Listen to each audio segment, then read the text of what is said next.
AGT Live 24/7. This is AGT Live 24/7.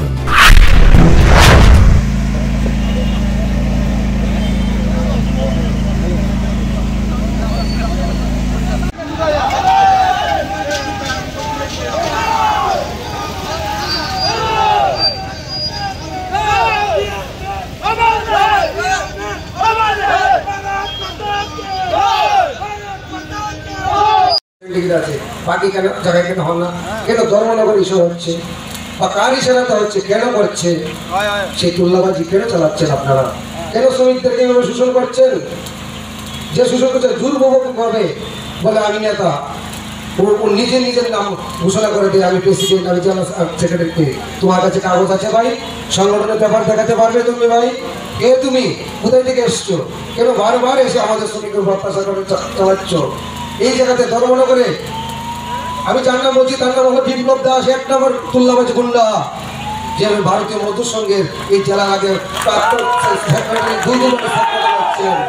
সেই সবচেয়ে বড় মাফিয়া, সে তুল্লাবাজি চালাচ্ছে কিছু লোক নিয়ে। আপনারা জানেন কিছুদিন আগেও সে কোথায় থেকে এত টাকা এসছে, তার বাড়ি এত বড় বাড়ি বানাচ্ছে। আগে তো আপনারা জানতেন, আজকে তো 5-6 বছর আগে সে যে সংগঠন এসেছিল, যারা আগের যে সরকার ছিল যা শোষণ করতো তাদের বিরুদ্ধে সে আন্দোলন করেছিল, তার একটা ছোট্ট মাত্র একটা গাড়ি ছিল, অল্টো গাড়ি। আজকের দিনে কত টাকার তার মালিক? কোথায় থেকে এসছে? সংগঠন করে কোথায় থেকে আসছে? আমি বলবো সরকারের কাছে বলবো ওর বিরুদ্ধে ইডি লাগানোর জন্য। ইডি চাই, আমি ইডি চাই, ইডি লাগাতে চাই। ইডি কমিশন লাগিয়ে ওনাকে চেক করুন কোথায় থেকে এত টাকা এসছে, কোথায় থেকে। জায়গায় জায়গায় ধর্মনগর বাড়ি আছে, জায়গা অনেকগুলো জায়গা বানিয়েছে, কোথায় থেকে এসছে? কোথায় থেকে আসামে বাড়ি করেছে, তেজপুরে কোথায় থেকে জায়গা এসছে? বেলুনিয়াতে জায়গা কিনেছে, দুদুর জায়গা কিনেছে, কোথায় থেকে আসছে? কোথায় থেকে বাইরে করেছে, ফ্ল্যাটগুলো কিনেছে, কোথায় থেকে ভাই পয়সা এসেছে? কি করছো তুমি? তোমার কি বিজনেস আছে? তোমার কি বিজনেস আছে? এত টাকা তুমি কোথায় থেকে পেয়েছো?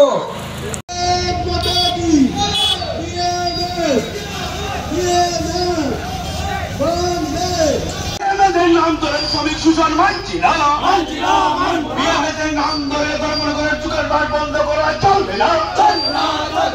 বিএমএসের আন্দোলন চলবে, বিএমএসের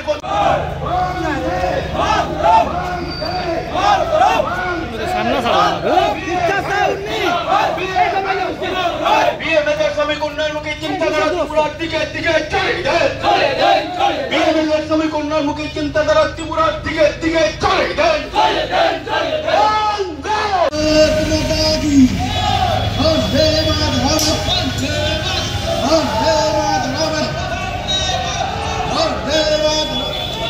ধর্মনগরবাসীদেরকে রেহাই দিয়ে যে আপনার নাম বলে সে আমাদের কাছে বলে আপনারা ওকে দায়িত্ব দিয়েছেন, আপনার নাম বলে সে এখানে গুন্ডাগিরি করছে, সাধারণ আছে। আমি বলছি না, তা থেকে আমি দিয়েছিলাম, আমি অন্যায় করেছি, আমি সবাই আমাকে মাফ করে দেবেন ধর্মনগরবাসী। আমি তাকে দায়িত্ব থেকে সাসপেন্ড করে দিয়েছি আজীবনের জন্য। আর কোনোদিন সে ভারতের মধ্যে সঙ্গে কোনো কাজ করতে পারবে না। আমি ঘোষণা করে দিয়ে যাচ্ছি আপনার সবার সামনে। আর তার সামনে আমরা এফআইআর করেছি, এসপি সাহেবের কাছে থানাতে এফআইআর দিয়েছি, এসপি সাহেবের কাছে এফআইআর দিয়েছি। আজ তো দিয়ে আমার এফআইআর দস্ত হয়নি। কেন তো এফআইআর দস্ত হয়নি?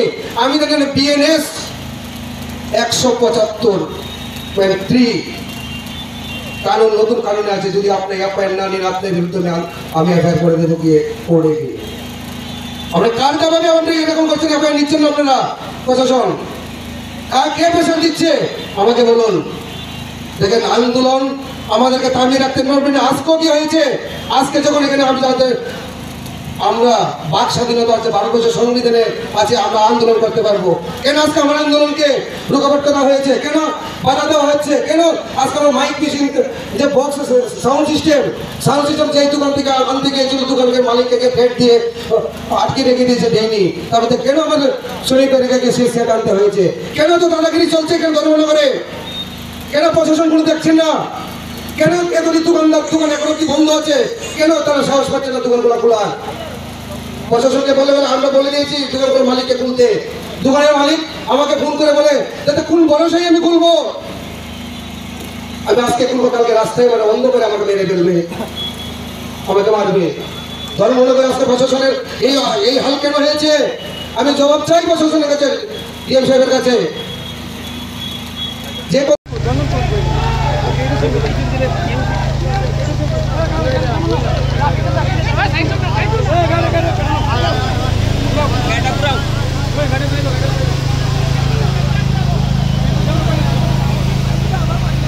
আপনাদেরকে যদি আজকে যদি শুরু না হয়, আমি মাননীয় মুখ্যমন্ত্রী বাড়ির সামনে আগে